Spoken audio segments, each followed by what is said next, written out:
અને હવે વાત કરીશું મધ્યાહન ભોજનમાં બનતા ભોજનમાં તેલ બદલવાથી શું બદલાશે કુપોષણની તસવીર?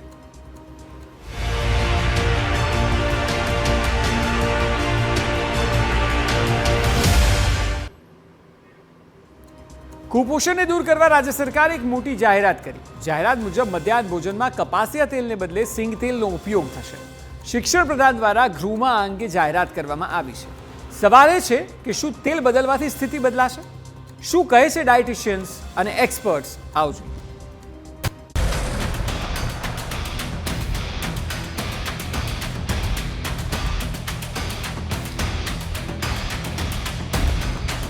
મધ્યાહન ભોજનમાં તેલનો ખેલ.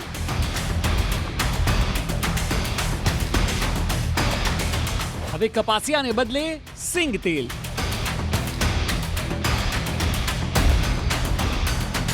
તેલ બદલવાથી તસવીર બદલાશે.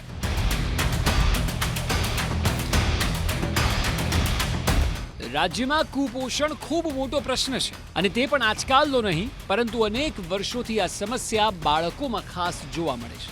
જો કે તેનું નિવારણ લાવવા સરકારે હવે મધ્યાહન ભોજનમાં કપાસિયાને બદલે સિંગ તેલના ઉપયોગનો નિર્ણય કર્યો છે.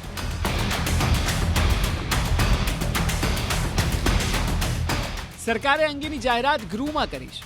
જો કે અહીં કેટલાક સવાલ પણ છે. સવાલ એ છે કે શું તેલ બદલવું ફાયદાકારક રહેશે? શું સિંગ તેલ કપાસિયાથી વધુ સારું રહે? આ સવાલોના જવાબ મેળવવા જરૂરી છે. ડાયટિશિયન પહેલી ભટ્ટનું કહેવું છે કે બંને તેલનો ઉપયોગ એક બાદ એક થાય તો એ સ્વાસ્થ્ય માટે વધુ સારું છે.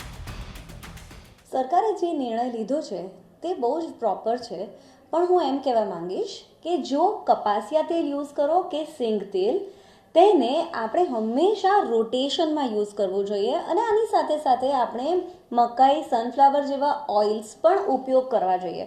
કારણ કે દરેક ઓઇલનું કેમિકલ કમ્પોઝિશનમાં થોડો માઇનર ડિફરન્સ હોતો હોય છે. જેમ કે આપણે કપાસિયાની વાત કરીએ તો એ એક પોલી અનસેચ્યુરેટેડ ફેટી એસિડ ગણવામાં આવે છે. એની અંદર ઇમ્પોર્ટન્ટ વિટામિન્સ અને એન્ટીઓક્સિડન્ટ્સ રહેલા હોય છે. જેમ કે અગર આપણે સિંગ તેલની વાત કરીએ તો એ મ્યુફા છે, મોનો અનસેચ્યુરેટેડ ફેટી એસિડ.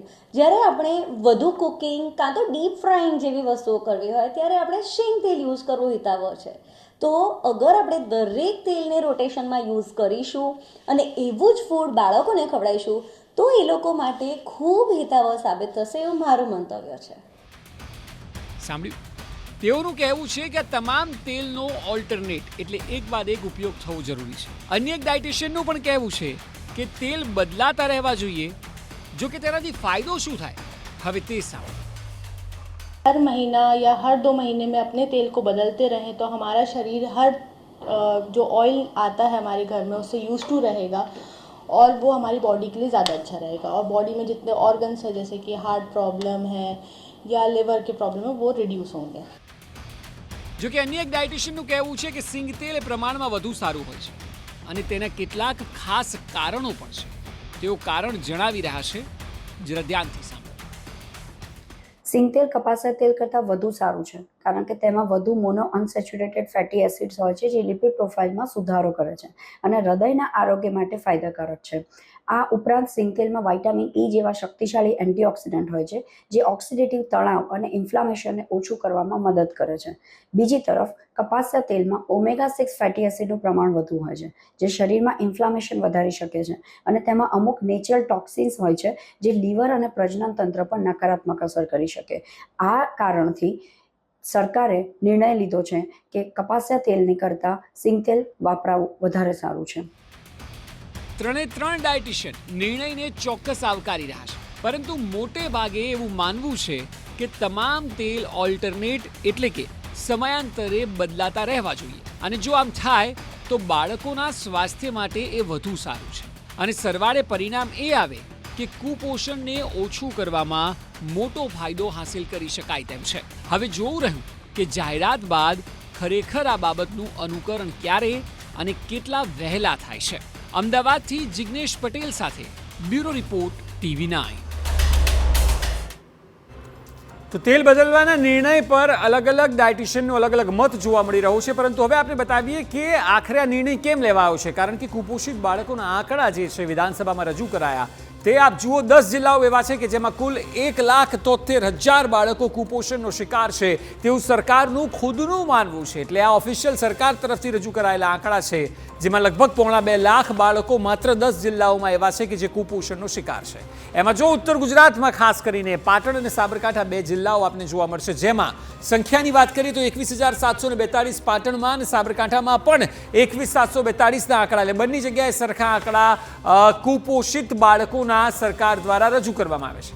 ત્યારબાદ ડાંગ અને નવસારી આપ જુઓ, દક્ષિણમાં 5,100 અને 7,150 બાળકો આ જિલ્લામાં કુપોષિત છે તેવા આંકડા રજૂ કરાયા છે. પંચમહાલ અને બનાસકાંઠાના આંકડા પર જુઓ, સૌથી વધારે આંકડા આપને આ 2 જિલ્લાઓમાં જ જોવા મળશે. બનાસકાંઠામાં જુઓ 42,419 અને પંચમહાલમાં 35,242 બાળકો કુપોષિત છે, જે ખરેખર ચિંતાનો વિષય છે અને એને માટે પ્રયત્ન અવિરત ચાલવા જોઈએ. અરવલ્લીમાં 10,729, તાપીમાં 7,201 બાળકો કુપોષિત બાળકો છે અને આ આંકડો નાનો બિલકુલ નથી. એટલા માટે કારણ કે આટલા બાળકો કુપોષિત હોવાને કારણે સતત તેઓ બીમાર રહેતા હોય છે, રોગપ્રતિકારક શક્તિ નથી હોતી, તેમનું ભવિષ્ય ધૂંધળું હોય છે. મહીસાગરમાં 16,845, જ્યારે વડોદરામાં 14,293 બાળકો એવા છે કે જેઓ કુપોષિત બાળકો છે.